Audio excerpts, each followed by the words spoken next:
Hello and welcome to another video. 2025 has come to a close, which means I can do my second half of the year book haul. I like to do just 2 book hauls a year, one for January to June and the other one for July to December. I am filming this on December 31st, so I'm just really banking on the fact that I'm not going to somehow acquire any more books by the end of the night. So fingers crossed. If I do, I'll pop in with the extras. But if all goes well, this will be the end of my book hauling for the year. So without further ado, here are all the books that I added to my physical library from July until December. So in July, I hauled 6 books. These first 2 I got from the bargain section at Indigo. They were both $8 each. The first one being Hummingbird Salamander by Jeff Vandermeer, which I've yet to read. I actually have a couple of books by this author on my shelf, even though I've never read any of his books, but I just have a feeling that I'm going to absolutely love him as an author, so I just keep collecting his books. I just looked, I thought I had 4 books, but I actually only have 2, so that's not too bad, but I do think that I'm going to really enjoy his books. I just need to actually get around to reading them. And then the other bargain book that I got was The Saint of Bright Doors by Vajrasekera. This one I have read and sadly didn't love it. It just wasn't what I was expecting. It wasn't what I thought the book was about at all, and it was honestly quite boring. So I'll likely be unhauling this one at some point soon. I want to keep it because it's so pretty, but I didn't like the book, so I don't need to keep it.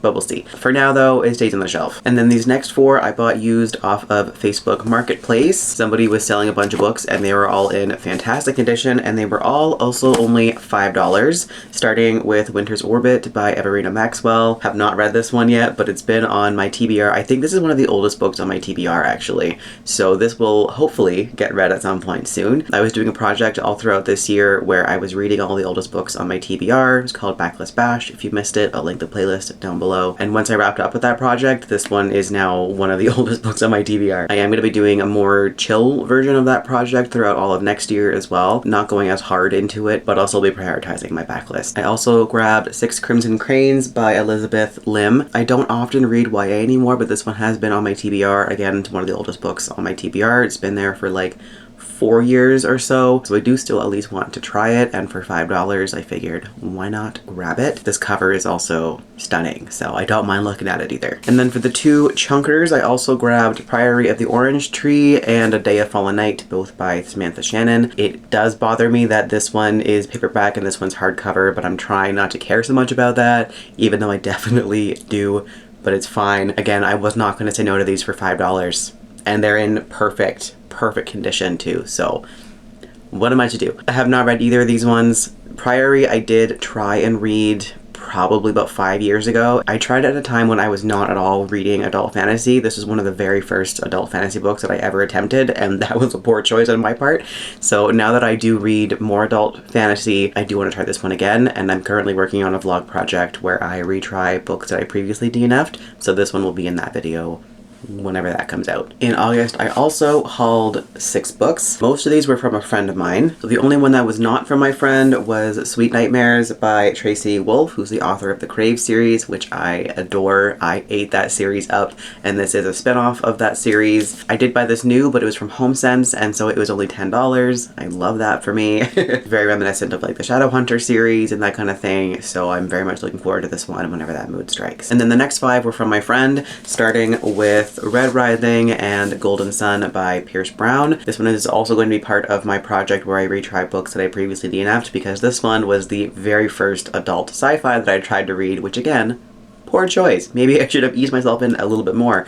But again, I now read a lot more adult sci-fi than I do YA, so I do think that I would end up loving this one if I gave it another try. Blood Scion by Deborah Falaye. In terms of what this book is about, I'm not really sure, but I saw a bunch of people talking about it, and it's also stunning. Like, look at this cover. It's so beautiful. My friend also had the edition with the beautiful sprayed edges, and it is also signed by the author. It's a Fairy Loot edition. They were selling this for $10, so yeah, of course I was gonna buy that. And again, it's not one that I like know a lot about, but I'd heard enough about it to think that I could like it still. It is a YA, but I do still sometimes like YA, so I figured I'll give it a shot whenever I'm in the mood for one of those books. I picked up VenCo by Cherie Dimaline. No idea if that's how you pronounce the name or not, but that's my best guess. This one is a contemporary, I believe, indigenous witchy book that sounds really cool. I've heard some amazing things about it. I've obviously yet to pick it up, but I am very much looking forward to doing that whenever I've got the time. And then finally for August was Godkiller by Hannah Kaner, which I think this is also the Fairy Loot edition. It has these stunning end pages in it. Maybe not Fairy Loot actually, I was just looking inside of it and I don't see that anywhere. I don't know if this is just the regular edition with like the foiling and the fancy end pages, but either way, I love this book so much. I read it a couple years ago and I just absolutely adore it.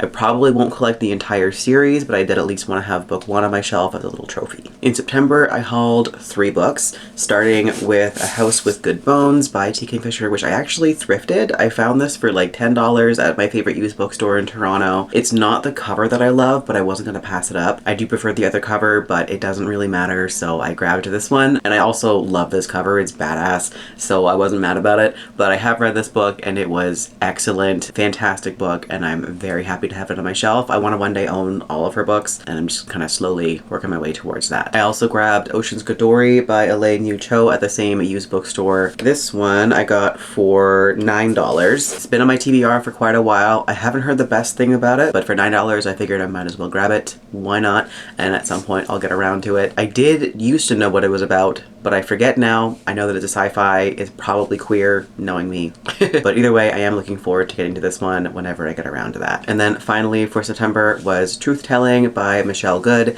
This one is a nonfiction. I got this one from HomeSense as well for I think $7. I just recently read this one and it was phenomenal. Easily one of the best nonfiction books that I've ever read. It is very, very small, but I learned so much from this book and I highly recommend it. Now, October was my birthday month, so you'd think I'd go crazy, but I did not. I only bought myself 3 books on my birthday, and that's because my birthday cards from friends didn't arrive until a few weeks later, where there were Indigo gift cards in there, so just wait till November's haul. It's a lot, but October itself was just the 3. So I bought all 3 of these from Indigo on my birthday, starting with Recipes for an Unexpected Afterlife by Deston J. Munden. I read this one for the Cozy Quill Book Club, who is also the publisher of the book. This was fantastic. It was so fun. It was very reminiscent of Legends and Latte. Loved this book and also recommend it. I also got myself Blood of Overbright Haven by M.L. Wang. I read this sort of again earlier this year and completely fell in love with it, so I'm basically now just going to read whatever this author puts out.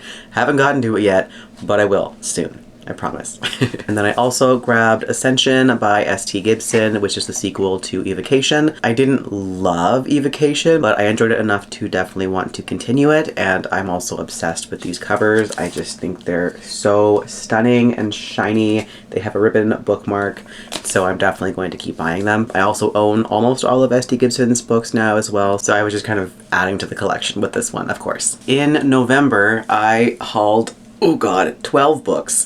This is very heavy. I'm going to put that down real quick. I'm just going to go off the top of the stack. So for, what was it, Black Friday, I think it was, Indigo was doing some Door Crasher deals. So from that, I picked up Project Hail Mary by Andy Weir, which I read earlier this year and loved. This is probably my #1 book of the year, and I needed to own it. It's definitely on my all-time favorites list, and I want to read it again and again and again. And it was half off, so I really can't complain about that. I also picked up The Cree Word for Love by Tracy Lindberg and George Littlechild. This one is a nonfiction exploring the concept of love in Cree culture. And then I picked up a box set for the Interdependency series by John Scalzi, which includes The Collapsing Empire, The Consuming Fire, and The Last Emprox. I've only ever read one John Scalzi book, but I really liked it, and I do want to read more of his books. And I got this entire box set for $7.50. So can't go wrong there. I went to an indie bookstore for my friend's birthday in November, and I picked up Threads That Bind by Kika Hatsapolo. Maybe. This one I got for 20% off, so it was like roughly $20, give or take. It's a little expensive compared to what I usually buy, but I do love to support indie bookstores, so I don't mind. This one's also a YA that I've heard really good things about. Again, I don't often read YA these days, but once in a while the mood still strikes, and I'll have a hopefully really good one set aside for whenever I'm in the mood for it. And then for my birthday, my bestie got me a couple of books. She picked up What Stalks the Deep by T. Kingfisher, as well as Hemlock and Silver, also by T. Kingfisher. She knows me very well. well. These are two of this author's newest releases, and I've now read both of them and adored them. This one is the third book in the Sworn Soldier series, the first one being What Moves the Dead, I think it was called. And then this one is not a retelling, but inspired by Snow White, and was also fantastic. And then these last four I picked up on the way to my best friend's house. They were all from the bargain section, and they were either $8 or $6. So I did go a little bit crazy, but I have zero regrets. I did also have to lug all of these books across like 4 different cities, so keep that in mind. Plus the 2 that she got me, so 6 books hauled like halfway across Ontario. So it was a struggle. Anyways, I got Redemptor by Jordan F. Waco. I've had Raybearer on my shelf for quite a while and haven't gotten around to it, but I did read The Maid and the Crocodile earlier this year, which is set in the same world, and I loved that. So I do think that I'll love the series, and for $6 I was not about to pass up completing the duology on my shelf. I grabbed Within These Wicked Walls by Lauren Blackwood, which I read several years ago, and I love this book so much. I don't think it was my best book of the year that I read it, but it was in the top 3 for sure. I think about this book all the time. I've been wanting to do a reread of it, and when I saw it for $6, I could not say no.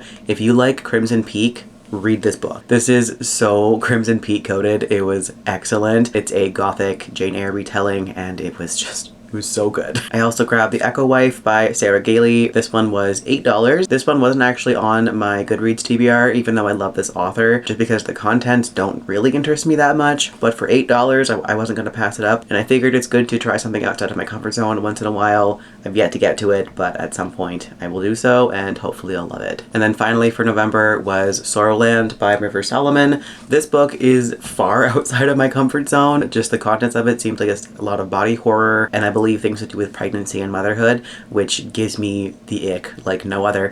But I do like this author quite a bit, and I want to read more of their books. And I'm also planning on doing a video where I read horror outside of my comfort zone as well, so I figured this would be a good time to grab this book. And finally in December, I only hauled 3 books. Look at me go. I didn't go crazy, so I'm proud of myself. All 3 of these were bought new, but Legends and Lattes by Travis Baldree I got at HomeSense for $10, and it's the beautiful edition that I've been eyeing for so long. It has the beautiful stenciled edges, gorgeous end pages that are also different on both sides, and a cool little foiled thing on the naked hardback as well. I have read this book. I read it quite a while ago, and I love it so much. And again, when I saw these editions, I couldn't not get it, especially for $10. Brand new in Indigo, this book is $40, and I got it for $10.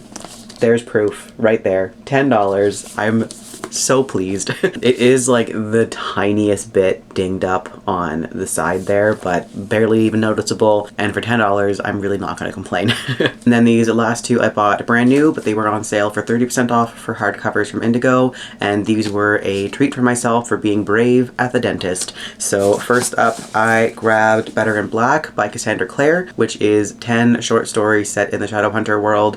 I had no idea this book was coming out. I had never heard of it. I hadn't seen anyone talking about it. I just walked in there and it was right in front of me, and I was like, what the fuck? Clearly, I own a lot of the Shadowhunters books, actually all of them. I've read most of them. There's a couple that I haven't read, now including this one. They used to be my favorite series of all time, and I still have a soft spot for them. And then the other book that I got was The Everlasting by Alex E. Haro. I love this author as well. I've read all of her books so far, and this is the newest one from her, and I couldn't pass it up for a discounted price. It was still really expensive and way more than I would normally spend on a book, but I don't mind once in a while. It was a treat to myself. Now, I'm not going to hold up that entire stack because that would be physically impossible, and that I now also have to put back onto my shelf. So wish me luck with that. That's going to be a feat, and I have to go to work soon, so that might have to just sit here for a while.